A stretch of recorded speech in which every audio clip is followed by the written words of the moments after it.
I am Captain Logan, and this is day 221 of Spawn Year.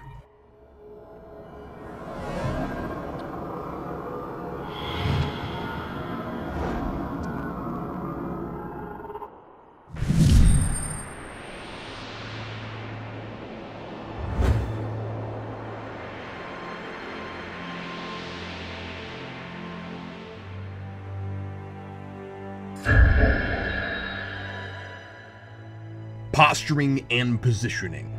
That's pretty much this entire issue. Spawn's plotting and scheming to stop the vampire cleansing festival that's coming, and Simon Pure is getting ready to rain down judgment upon everyone he thinks is a sinner.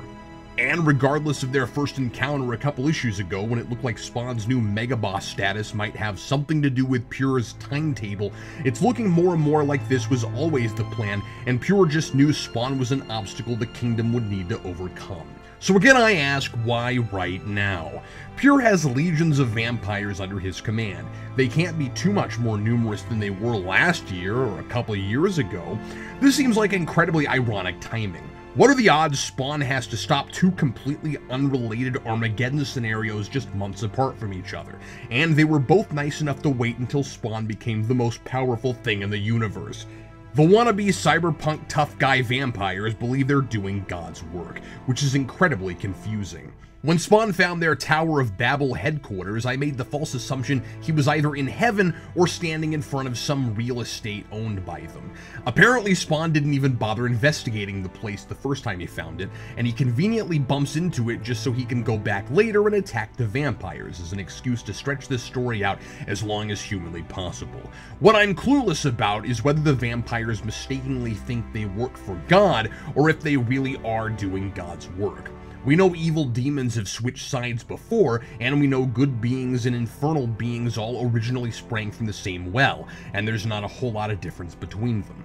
This tower sure seems heavenly in origin, and what about Vampire Jesus? Do these vampires believe they're working for God because they think Jesus was really a vampire, but they're actually perverting the truth in order to validate the perpetuation of their cult? Or are they actually doing God's work because Jesus was both the Son of God and a vampire?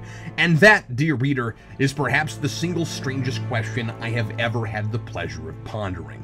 Hopefully, I'll get an answer. So Spawn blasts all the vampires with the same tired routine. Big puff of green smoke. Come on, Spawn. At least as the unmitigated rightful heir of Slytherin, I mean the 8th Circle of Hell, you can be at least as creative as freaking Malbolgia.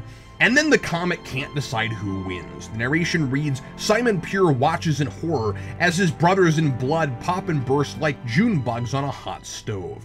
Spawn climbs triumphantly up onto the pier. Yay, check the win column for Spawn! But then Spawn goes back to the disembodied talking Wolfram head and he says, didn't work, did it? Spawn defeatedly answers, no. Yes, it did work. Was I reading the same panels you remember being in Spawn? And then Wolfram explains that all the famous ways to kill vampires in traditional lore don't work.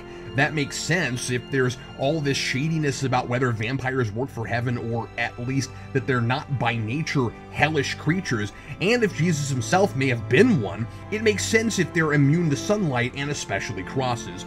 So how do you kill them then? Disintegration. How does popping them into nothingness not count as disintegration? Okay, I suppose we don't really know what that did to them, but if it didn't kill them, why was Simon Pure so horror-stricken? Come to think of it, what was stopping Spawn from doing the same thing to Simon Pure? So Ab and Zab, the demonic Wonder Twins, ask if Spawn has a plan, and he says he does and they won't like it. We've got a giant-scaled demons taking over the world scenario, and I'm not feeling the least bit of tension, because I don't see how Spawn can possibly lose. The situation with Max and his father, Twitch, is a little more emotionally resonant. There's a twisted, gut-wrenching scene where Dawn comes to Twitch in a dream and tells Twitch he can't have his son back. She gives him Max's glasses, saying he's moved beyond human frailties and doesn't need them anymore. When Twitch wakes up, the glasses are lying next to him. I appreciate some shred of real human emotion in this otherwise cosmic and emotionally detached wannabe epic, and yet it's hard to be too worried for Max when Twitch's shadowy ally has all of Hell's power at his command. Does Spawn have any limitations? at all. And at the end, Max seems to be standing with the rest of the vampires in full-blown Matrix garb, even though he's upset and resisting this new lifestyle Dawn has thrust upon him in an earlier scene that's never resolved. There's a lot of missing information between scenes. Characters keep making choices or perceiving things in ways contrary to where their heads were the last time we saw them. On a slightly unrelated note, I'm getting really sick of the color green. Signed, Captain Logan.